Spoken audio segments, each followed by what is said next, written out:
it's important to educate patients in our practice because they need to understand a thorough diagnosis. They need to understand a treatment plan. They need to understand the goal and the objective of orthodontics. And unfortunately, I believe there's a lot of alignment of teeth going on in this country today, and they're not making patients aware of what the real goal and objective of an orthodontist should be, which is to get you an ideal skeletal and dental relations, and like I said earlier, treat contributing factors to poor dental facial development.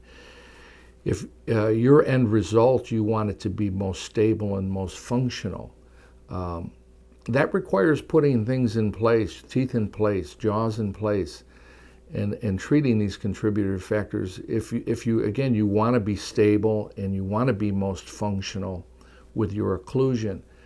And if you put things in place, it's typically going to look good. People are going to get the aesthetic result that they want if you do a good job.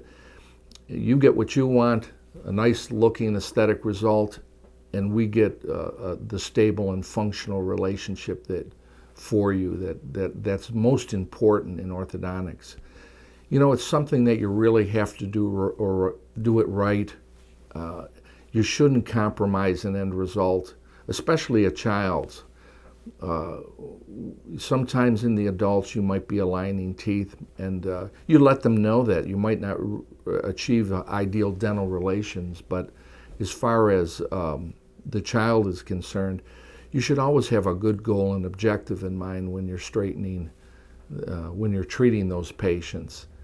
And you need to educate the patients about that, because they really don't understand that when they come into your practice.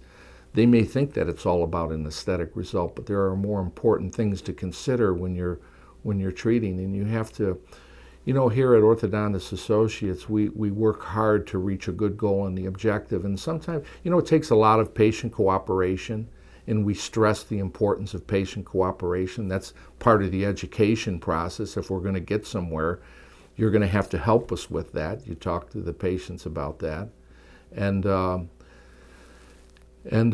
know, sometimes you have to push the kids to get there, but you know, by and large, that's what happens. You know, we eventually get to our good goals and objectives, and you know, you have to, when those braces come off, all the patients are happy. You know, when you have a nice result. So it's important, but it's important that they understand all of those things. So we have a process that we go through here to make sure patients are educated about why they're doing all of this.